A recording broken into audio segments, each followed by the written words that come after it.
Wicked Problems by Suzanne Lennox.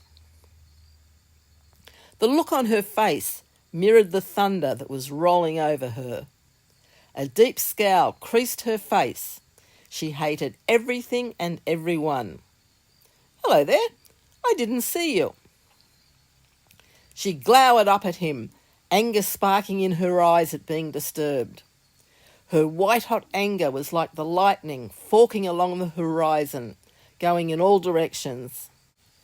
Near the top of the headland there was a concrete slab that once supported a picnic shelter, but the shelter had blown away in the tail end of a cyclone. The cliff beneath and around the slab was crumbling and dangerous, so that kept most people away.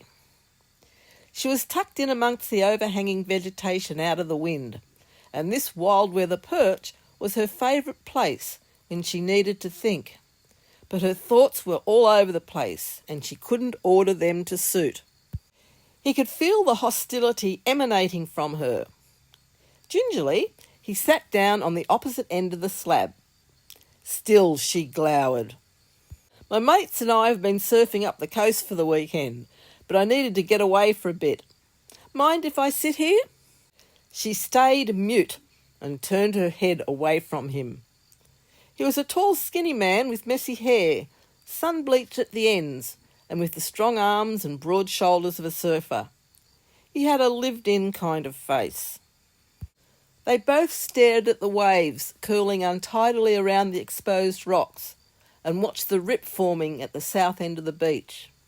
Most of the wild weather was out to sea, but wisps of spray still reached their perch on the cliff.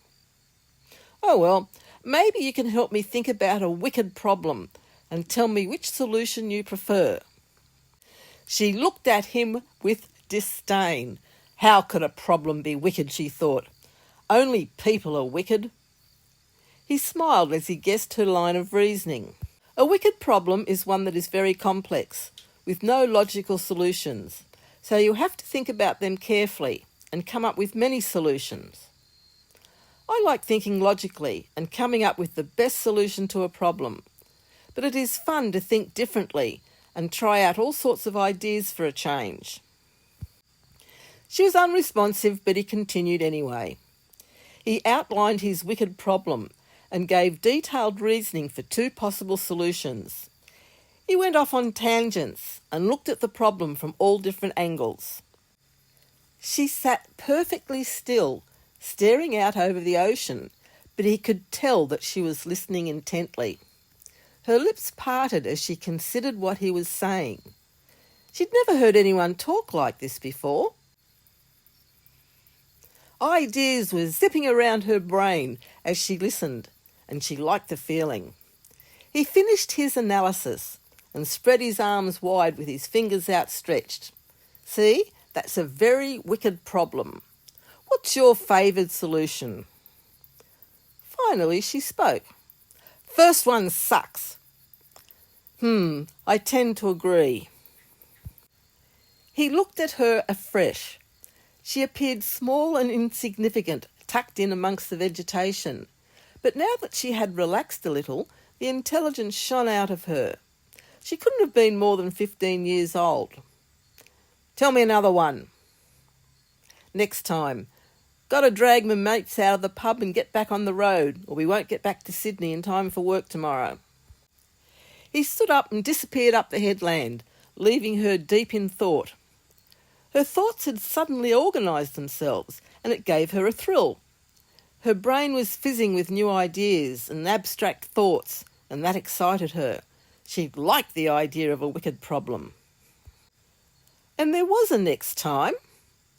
He reappeared at the end of summer and found her again sitting on the concrete slab, above the crumbling cliff, staring out to the horizon. He didn't try to engage her, but merely sat down and launched into another wicked problem. At certain points, a tiny smile played around the corners of her mouth, or the tip of her tongue poked out, or her brow furrowed as she concentrated. Her focus was quite remarkable for one so young. "Well, that's this summer done. We won't be back up this way again until next summer. Keep exercising your brain. Train it with logic and precision, but don't forget to also think about some wicked problems. As he stood to leave, he handed her a rectangular yellow plastic card. It was his driver's licence. She glanced at it and immediately looked up at him, eyes wide in amazement. As she handed it back, he knew that she understood. Until the end of that summer, her life had been mapped out in accordance with the expectations for a country girl living in a seaside fishing village. Leave school young, work a couple of years, find a husband, and spend the rest of your life supporting husband and children in whatever they wanted to do. It filled her with dread. But now, due to a couple of chance encounters with a stranger, her horizons had broadened, her thirst for knowledge intensified, and she could see another pathway through life. She would finish school, attend university in the city, and map out her own life. Even though she never saw him again, he wasn't a stranger, because he would forever be in a tiny part of her heart, reserved for those few people who profoundly affect us and change the course of our lives. Many years later, she understood why he had shown her his licence. A glance at his birth date and a quick calculation revealed that he was in his mid-30s, but still doing what he loved, surfing and exercising his brain. He had found his own path, but he had engaged her intellect so that she could do the same. And his name was Jeff.